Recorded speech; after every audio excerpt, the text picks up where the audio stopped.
السلام علیکم ورحمۃ اللہ وبرکاتہ۔ نحمده ونصلی علی رسوله الکریم، اما بعد فاعوذ باللہ من الشیطان الرجیم، بسم اللہ الرحمن الرحیم۔ ان اللہ وملائکتہ یصلون علی النبی یا ایھا الذین آمنوا صلوا علیہ وسلموا تسلیما۔ اللہم صل علی سیدنا و مولانا محمد معدن الجود والکرم وآلہ الکرام وابنہ الکریم وبارک وسلم۔ عزیزان ملت اسلامیہ، آج 22 جمادی الآخرہ ہے، تو آج انشاءاللہ العزیز حضرت سیدنا ابوبکر صدیق رضی اللہ تعالی عنہ کی سیرت کو مختصر طور پر بیان کیا جائے گا، اور یہ جو سیرت ہوگی یہ بخاری شریف، سیاہ ستہ اور دیگر تمام کتابوں کا خلاصہ اور نچوڑ ہے۔ حضرت سیدنا ابوبکر صدیق رضی اللہ تعالی عنہ واقعہ فیل کے بعد، یعنی جو ابرہہ کا لشکر آیا تھا اور جو یمن وغیرہ کا لشکر آیا تھا کعبہ مقدسہ کو ہلاک کرنے کے لیے، اللہ رب العزت نے طیر ابابیل، چھوٹے چھوٹے پرندوں کے ذریعے، چھوٹی چھوٹی کنکریوں کے ذریعے جسے ہلاک فرمایا۔ اس کے 2.5 سال کے بعد مکہ مکرمہ میں پیدا ہوئے۔ آپ کا سلسلہ نسب 7ویں پشت میں اوپر جا کر کے حضور اکرم نور مجسم رحمت عالم صلی اللہ تعالی علیہ وآلہ وسلم سے مل جاتا ہے۔ چونکہ آپ قریش سے تھے اور حضور اکرم صلی اللہ علیہ وآلہ وسلم بھی قریش سے تھے، تو 7ویں پشت میں اوپر جا کر کے آپ کا سلسلہ نسب حضور اکرم صلی اللہ علیہ وآلہ وسلم سے مل جاتا ہے۔ والد گرامی کا نام ابو قحافہ تھا، والدہ کا نام سلمہ ام الخیر تھا۔ ابو قحافہ کو پہلے بہت تردد تھا اور اسلام کو بازیچہ الاطفال، یعنی بچوں کا ایک کھلونا سمجھتے تھے، کچھ اہمیت نہیں دیتے، لیکن فتح مکہ کے موقع پر اللہ رب العزت نے انہیں ہدایت عطا فرمائی اپنے نبی مصطفیٰ کریم کے ذریعے، انہوں نے اسلام قبول کر لیا۔ میں اس سے پہلے بھی بتا چکا ہوں، یہ تنہا ایسے صحابی ہے جن کے والد بھی صحابی، خود بھی صحابی، بیٹے بھی صحابی، پوتے بھی صحابی، نواسے بھی صحابی، 4 پشت تک صحابی ہی صحابی، اور اللہ نے نواسے کو بھی صحابیت کے شرف سے مشرف فرمایا۔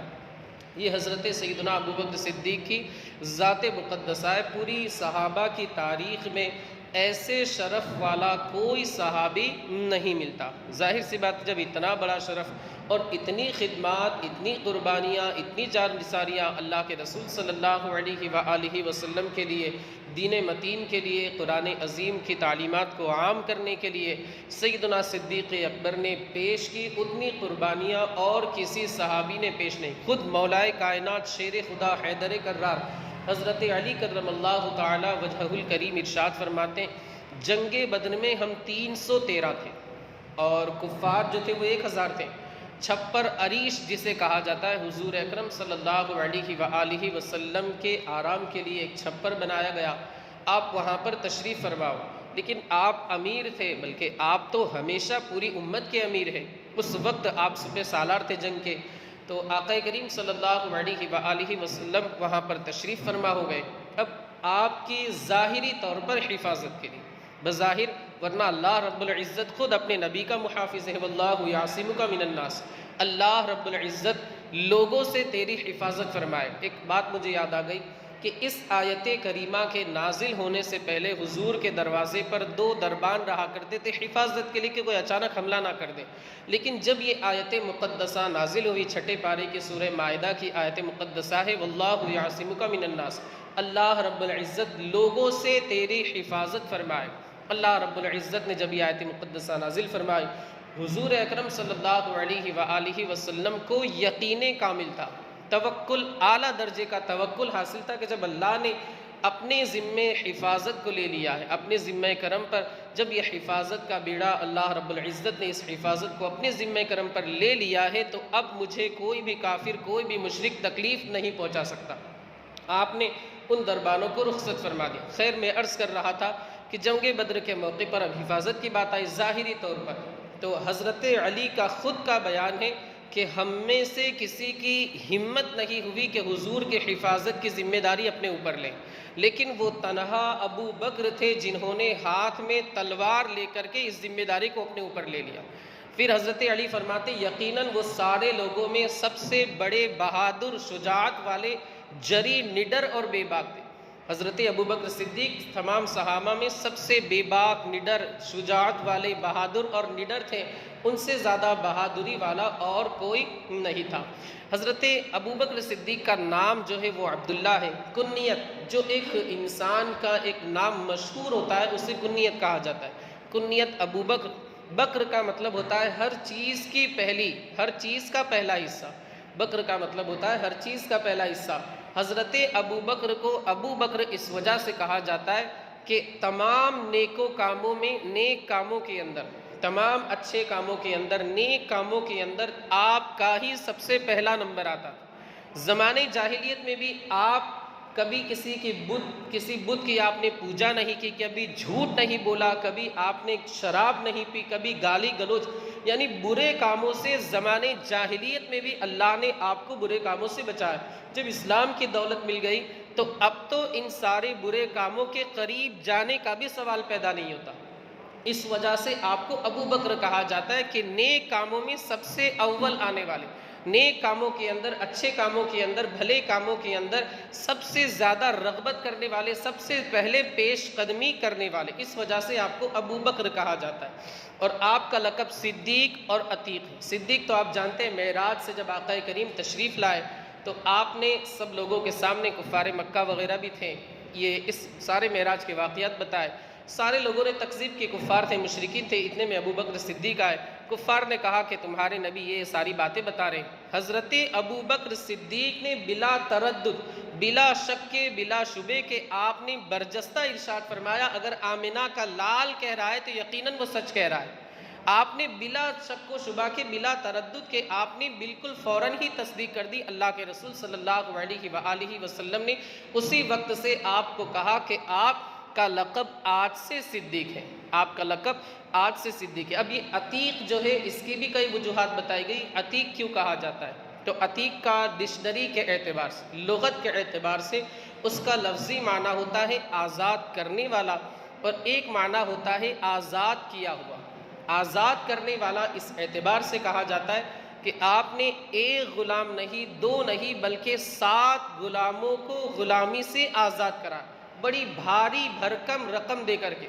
کہا جاتا ہے 100 اوقیہ چاندی، جو آج کل کے حساب سے 32 گرام سونا ہوتا ہے، 32 گرام سونا، یعنی تقریباً 3 تولہ سونے کے آس پاس آپ نے رقم دے کر کے اسے حضرت بلال حبشی کو آزاد کرائے۔ تو صرف بلال حبشی کی بات ہے، اور دیگر 7 غلاموں کو، ٹوٹل آپ نے 7 غلاموں کو حضرت بلال حبشی کے علاوہ 7 غلاموں کو آپ نے غلامی کی زندگی سے آزاد فرمایا، غلامی سے انہیں آزادی اور نجات دلائی۔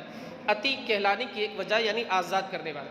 ایک عتیق کا مطلب ہوتا ہے آزاد کیے ہوئے۔ اللہ کے رسول صلی اللہ علیہ وآلہ وسلم نے ارشاد فرمایا انت عتیق اللہ من النار، اللہ نے آپ کو جہنم سے آزاد کر دیا۔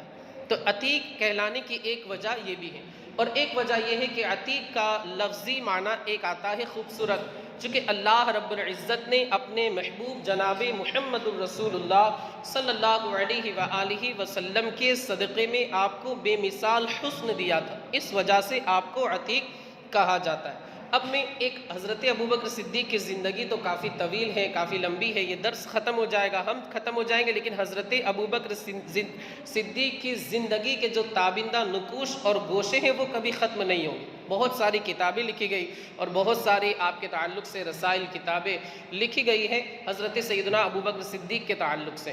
ہجرت میں تو بالکل یقینی بات ہے کہ اللہ کے رسول صلی اللہ علیہ وآلہ وسلم کے ساتھ ہجرت فرمائی۔ خیر، ایک بات میں عرض کروں حضرت ابوبکر صدیق کے تعلق سے، آپ کی زندگی کا ویسے تو ہر گوشہ ہمارے لیے ایک مشعل راہ کی حیثیت رکھتا ہے، ہمارے لیے ایک ہدایت کا پہلو ہے آپ کی زندگی کا ہر گوشہ۔ ایک بات عرض کر کے اپنی گفتگو کو ختم کر دوں۔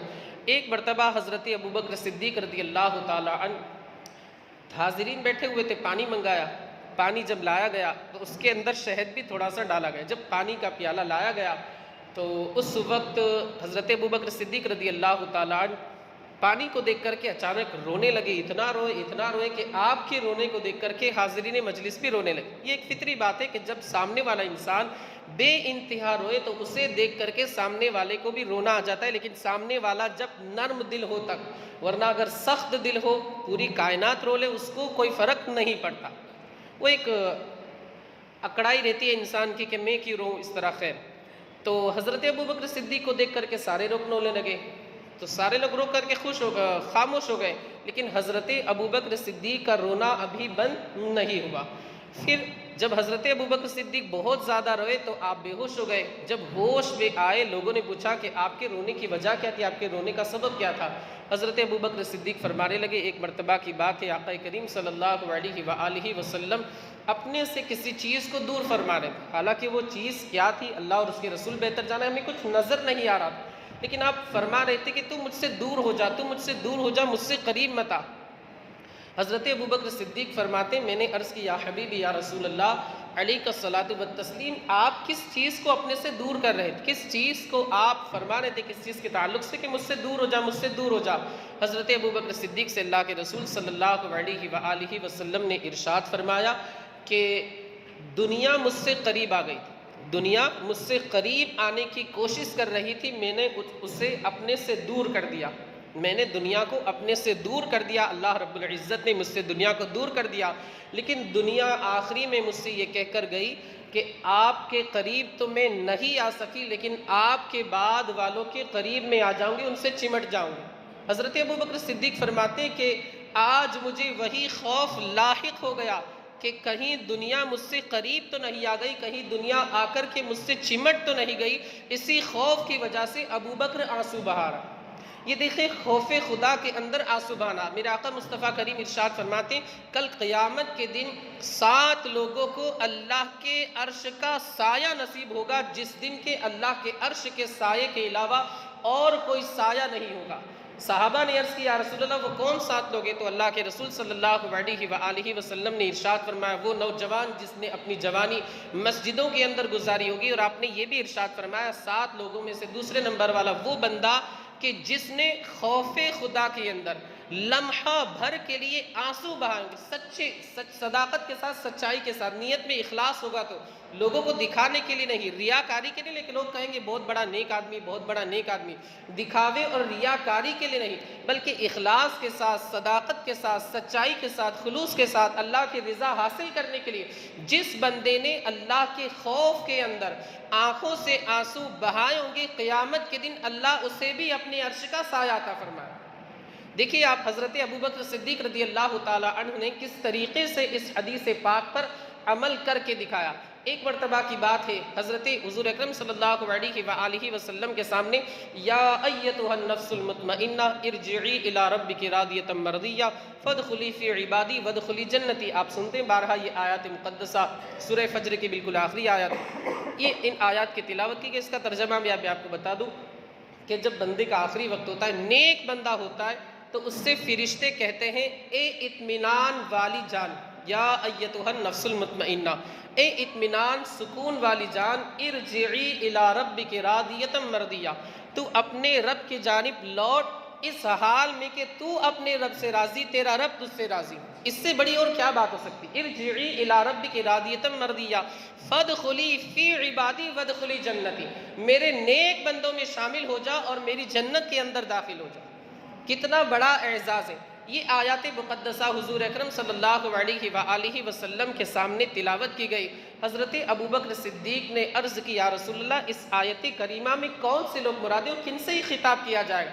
میرے آقا مصطفیٰ کریم نے برجستہ ارشاد فرمایا ابوبکر تمہارا آخری وقت آئے گا، فرشتے بھی تم سے عرض کریں گے، فرشتے یہی آ کر کے تم سے بھی کہیں گے کہ اے اطمینان والی جان، تو اپنے رب کی جانب پلٹ، اپنے رب کی جانب لوٹ اس حال میں کہ تو اپنے رب سے راضی، تیرا رب تجھ سے راضی، اور میرے نیک بندوں میں داخل ہو جا اور میری جنت کے اندر داخل ہو جا۔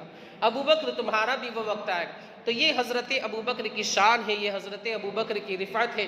اور جو میں نے ابھی آپ کو بات بتائی، خیر ایک بات عرض کروں میں کہ صحابہ اکرام کی ہمیشہ ہمیں ان کا ادب کرنا ہے، اکرام کرنا ہے، احترام کرنا ہے، عزت بجا لانی، ہمیں ان کی بارگاہ میں گستاخی نہیں کرنی۔ کچھ لوگ ہوتے ہیں جن کو پتہ نہیں کیا ہوتا ہے، کسی کی تقریر یوٹیوب وغیرہ پہ سن لیتے ہیں یا کسی کا بیان وغیرہ سن لیتے ہیں اور ان کا دماغ جو ہے وہ خراب ہونے لگتا ہے۔ ابھی بیچ کی بات ہے بالکل. دیکھیے ایک بات میں آپ کو بتا دوں, آپ کسی کی کلپ لا کر کے مجھے بتاتے ہیں, حالانکہ وہ ہوتا ہے ہماری جماعت سے, اس کا تعلق ہی نہیں ہوتا, عقیدہ اس کا خراب ہوتا ہے, بد مذہب ہوتا ہے, بد عقیدہ ہوتا ہے. ابھی 15-20 دن پہلے کی بات ہے, مظاہر الاسلامی ان لوگوں کا مدرسہ ہے یہاں پر سہارنپور کے اندر. اب سہارنپور میں کسی سنی کا ادارہ نہیں, وہاں کا ایک ان لوگوں کا بہت بڑا گرو کوئی تھا, تو اس نے کچھ مسئلہ بتایا کہ مرنے کے بعد جو ہے وہ مردے کا چہرہ نہیں دکھانا چاہیے, مردے کا چہرہ نہیں دکھانا چاہیے, اعمال کا حساب کتاب شروع ہو جاتا ہے, اس کا چہرہ متغیر ہو جاتا ہے, رنگ بدل جاتا ہے, لوگ یہ کریں گے وہ کہیں گے.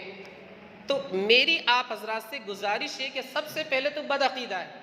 کسی بھی عام آدمی کو, بے پڑھے لکھے کو, یا میں آپ صاف لفظوں میں کہہ دوں جاہل آدمی کو, کسی بد عقیدہ بد مذہب کی کلپ, اچھی بات بھی اگر وہ بتا رہے تب بھی آپ کو سننے کی اجازت نہیں ہے, نہیں ہے, نہیں ہے, ہرگز نہیں. اگر وہ کہہ رہا ہے اللہ ایک ہے, بات بالکل سچی ہے لیکن وہ جھوٹا ہے. قرآن مقدس کے اندر سورہ منافقون میں اللہ رب العزت نے صاف لفظوں میں ارشاد فرمایا, اذا جاءک المنافقون قالوا نشهد انک لرسول اللہ واللہ یعلم انک لرسول واللہ یشهد ان المنافقین لکاذبون. منافقین آپ کی بارگاہ میں آئیں گے, کہیں گے آپ اللہ کے رسول ہیں, یقیناً آپ اللہ کے رسول ہیں, لیکن منافقین جھوٹے ہیں. کس اعتبار سے؟ ان کے دل میں چور بیٹھا ہوا ہے.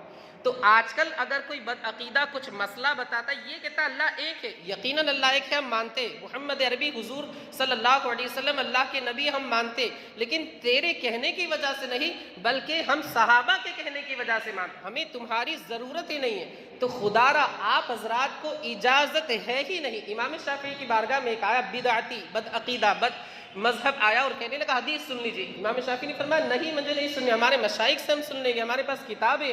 اور امام شافعی خود محدث, اس نے کہا کہ سن تو لیجیے. امام شافعی نے فرمایا نہیں, مجھے نہیں سننی ہے. وہ بہت اصرار کرتا رہا, بار بار کہتا رہا سن لیجیے, سن لیجیے, سن لیجیے. امام شافعی نے ہرگز اس کی حدیث نہیں سنی. آپ نے ارشاد فرمایا کہ کہیں اللہ رب العزت تیرے فتنے میں مجھے مبتلا نہ کر. یہ امام شافعی وقت کے اتنے بڑے اور جید عالم, وہ منع کر رہے, تو ایک عام آدمی کو کیسے اجازت ہے کہ کسی بد عقیدہ بد مذہب کی کلپ سنے, تقریر سنے, درس سنے, مسئلہ سنے؟ بھلا بھلا سب. اللہ رب العزت ہماری سنی عوام اہل سنت کو بچائے. اتنی تعریف کریں گے, اتنا اچھا درس دیتا ہے, اتنا اچھا درس دیتا ہے. تو ان لوگوں کا کام ہی یہ. قرآن عظیم میں آج سے 1450 سال پہلے اللہ رب العزت نے ارشاد فرمایا وَإِذَا رَأَيْتَهُمْ تُعْجِبُكَ أَجْسَامُهُمْ وَإِن يَقُولُوا تَسْمَعْ لِقَوْلِهِمْ. اگر تم انہیں دیکھو گے تو اتنے سیدھے نظر آئیں گے جیسے دیوار سے ٹکائی ہوئی لکڑیاں ہیں. آپ اگر بانس کو دیوار سے ٹکا کے رکھیں گے تو بالکل سیدھے نظر آئیں گے. اللہ رب العزت نے صاف لفظوں میں ارشاد فرمایا اس طرح بانس کی طرح بالکل سیدھے نظر آئیں گے. اگر وہ کچھ بات کہیں گے تو تم کان لگا کر غور سے سنو گے. یہ اللہ رب العزت نے آج سے 1450 سال پہلے قرآن مقدس میں بیان فرما دیا. تو یہ منافقین ہے, یہ بد عقیدہ ہے, بد مذہب ہے, ان کی باتوں میں آپ نہ آئے. شروع میں آپ کو بہت اچھا لگے گا, سیرت پہ بہت کام کیا, حدیث پہ بہت کام کیا, قرآن کی تفاسیر پہ بہت کام کیا, لیکن کہیں نہ کہیں یہ اپنا عقیدہ چھوڑ دیتے, انسان گمراہ ہو جاتا. ہمارے بہت سے پہچان والوں کے رشتہ دار خود آ کر کے بتاتے کہ وہ پھر فلاں مرزا کا بیان سن کر کے آج وہ گمراہ ہو گئے معاذ اللہ. آج وہ ایصال ثواب کا انکار کر رہے, آج اس کا انکار کرے, اس کا انکار کرے. تو خدا را ہرگز آپ حضرات کو کسی بھی بد عقیدہ بد مذہب کی کلپ, مسائل, تقریر, درس وغیرہ بیان سننے کی ہرگز اجازت نہیں بلکہ حرام ہے. ایک فتویٰ تو یہ بھی ہے کہ یہ جو دیوبندی بد عقیدہ بد مذہب لوگوں کی کتابیں ہیں, یہ براہین قاطعہ, تحذیر الناس, تقویت الایمان وغیرہ, یہ ساری کتابیں خریدنا اور بیچنا بھی جائز نہیں ہے عام بندے کے لیے. ہاں اگر عالم دین خریدتا ہے رد کرنے کی نیت سے, ان کا جواب دینے کی نیت سے, تو اس کے لیے جائز ہے. لیکن عام بندے کے لیے یہ ساری کتابیں خریدنا اور بیچنا دونوں اس بندے کے لیے جائز نہیں ہے. تو خدا را اپنے ایمان کی حفاظت کرے. کوئی اگر اچھا بیان کرتا ہے تو بھی آپ نہ سنیں. یہ جو بد عقیدہ بد مذہبی, اس کا بیان ہرگز سننے کی اجازت نہیں ہے. اپنے ایمان کی حفاظت کرے, اپنے عقیدے کی حفاظت کرے, اور وہی طریقہ اپنائے, وہی عقیدہ اپنائے جو ہمارے بزرگان دین نے ہمیں بتایا. اور ایک پاکستان کا بھی کوئی ایک ہے, بہت چر زبانی اس کے اندر بہت ہے, برکاتی ٹوپی لگاتا ہے, ایسا لگتا ہے سنی کا, غالباً اس کا نام عطاء اللہ ہے یا ایسا ہی کچھ نام ہے. محرم کی تقریر بھی بہت اچھی کرتا ہے, لوگ کہتے ہیں, اور اسٹیٹس بھی لگاتے ہیں. آج بھی بہت سارے لوگوں نے اسٹیٹس لگا دیتے ہیں, ابو بکر کی شان بیان کرے, بالکل لگاتار بولتا چلا جاتا ہے. لوگ اس کے اچھے بولنے کو دیکھتے, اس کے عقیدے کی جانب نہیں دیکھتے. اچھا وہ ہے منافق, برکاتی ٹوپی لگاتا ہے، اور حلیہ جو اس کی داڑھی مونچھ وغیرہ ہے وہ بالکل سنی کی طرح ہے۔ لوگ دھوکہ کھا جاتے کہ سنی ہے، لیکن نہیں، وہ سنی نہیں، پکا وہ دیوبندی ہے۔ تو اس کی بھی تقریر سننے کی آپ حضرات کو اجازت ہرگز نہیں ہے۔ یاد رکھیں، ایمان عقیدے کی حفاظت ضروری ہے، کسی کو خوش کرنے کی ہمیں ضرورت نہیں۔ بس ہمارے رسول، ہمارا اللہ، ہمارے صحابہ ہم سے راضی ہو جائے، ہماری دنیا بھی سنور جائے گی، آخرت بھی سنور جائے گی۔ ہم کیوں ان بد عقیدہ بد مذہبوں کی ہم کلپ وغیرہ سنیں؟ خیر، تو وہ مسئلہ میں بتا رہا تھا کہ مظاہری کا لوگ، مطلب بہت سے لوگوں نے پوچھا ہے کلپ دکھا کر کے، یہ کہہ رہا ہے یہ صحیح ہے، یہ کہہ رہا ہے صحیح ہے۔ پہلے تو میں نے کہا دیکھیے، بد عقیدہ ہے، بد مذہب، اس کو آپ چوکڑی ماریں۔ شریعت کا مسئلہ ہم سنی حضرات یہ بیان کرتے ہیں کہ مرنے کے بعد چہرہ دکھانا جائز ہے، نماز جنازہ کے بعد بھی چہرہ دکھانا جائز ہے۔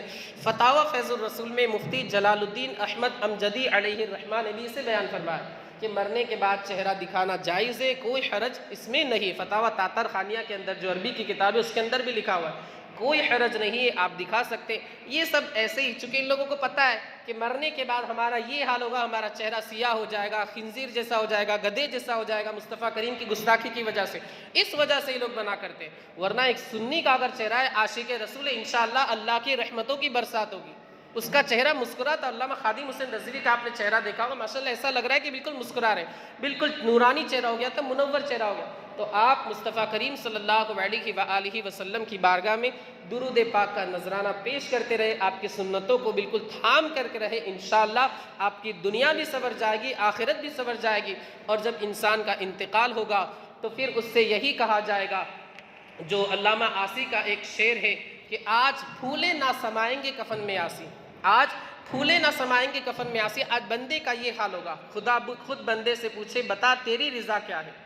ڈاکٹر اقبال کا بھی شعر، خدا خود بندے سے پوچھے بتا تیری رضا کیا ہے۔ تو انسان کو ایسا عمل کرنا چاہیے، انشاءاللہ اس کی قبر جو ہے انشاءاللہ وہ بھی روشن اور منور ہوگی، اور انشاءاللہ اس کا حشر آخرت بھی انشاءاللہ اس کی اللہ رب العزت اور اس کے اللہ رب العزت کے حبیب صلی اللہ علیہ وآلہ وسلم کے صدقے میں اس کا حشر بھی انشاءاللہ العزیز اچھے لوگوں کے ساتھ ہوگا، اور وہ بے حساب اور بالکل اللہ رب العزت کی رحمت کے سائے میں جنت کے اندر داخل ہوگا۔ مولا عز و جل ہمیں، آپ کو اور ساری دنیا کے خوش عقیدہ مسلمانوں کو بد عقیدہ لوگوں سے محفوظ فرمائے، اور صحابہ اکرام کے نقش قدم پر ہمیں چلتے رہنے کی توفیق رفیق عطا فرمائے۔ استغفر اللہ ربی من کل ذنب واتوب الیہ۔ وہ بات جو تھی وہ تو رہ گئی۔ امام جلال الدین سیوطی شرح الصدور کے اندر ارشاد فرماتے ہیں، جو صحابہ کا گستاخ ہوتا ہے اس کا انجام دیکھیں۔ ایک مرتبہ ایک بندے کا آخری وقت آیا، لوگ اسے کلمہ پڑھانے لگے کہ کلمہ پڑھ لے، آخری وقت میں کلمہ پڑھ لے، لیکن وہ کلمہ نہیں پڑھ پایا۔ لوگوں نے پوچھا آخر کیا وجہ ہے، کیا عمل تھا اس کا؟ لوگوں نے بتایا، اس کے گھر والوں نے بتایا کہ صحابہ اکرام کی شان میں یہ گستاخی کیا کرتے۔ آپ ذرا سوچیں کہ جو صحابہ کا گستاخ ہو اسے کلمہ نصیب نہیں ہوتا، اس کا خاتمہ ایمان پر نہیں ہوتا۔ لہٰذا ہمیں صحابہ اکرام کا ادب کرنا ہے، ان کا احترام کرنا ہے، ان کی عزت کرنی ہے، ان کی گستاخی بے ادبی سے اپنے آپ کو، اپنے گھر والوں کو، اپنے آس پڑوس کو اور سنی حضرات کو اس سے بچانا ہے۔ استغفر اللہ ربی من کل ذنب واتوب الیہ۔ مولا جو کچھ بھی بیان ہوا اس کے بیان کرنے میں مجھ سے جو بھی غلطی، لغزش، خطا، خامی ہوئی، اپنے حبیب کے صدقے میں اسے معاف فرما۔ مولا اس کی برکتوں سے ہمیں مالا مال فرما۔ مولا عز و جل اس بخاری شریف کے صدقے میں ہماری بے حساب مغفرت فرما، ہماری تمام نیک جائز مرادوں کو پورا فرما۔ ہمارے بھائی درس میں انہوں نے شرکت کی، انہیں جزائے خیر عطا فرما، ان کی کمائی میں، کاروبار میں، تجارت میں، رزق حلال میں خوب سے خوب تر برکتیں عطا فرما۔ وصلی اللہ تعالی علی خیر خلقہ ونور عرشہ سیدنا مولانا محمد وعلی آلہ واصحابہ اجمعین برحمتک یا ارحم الراحمین۔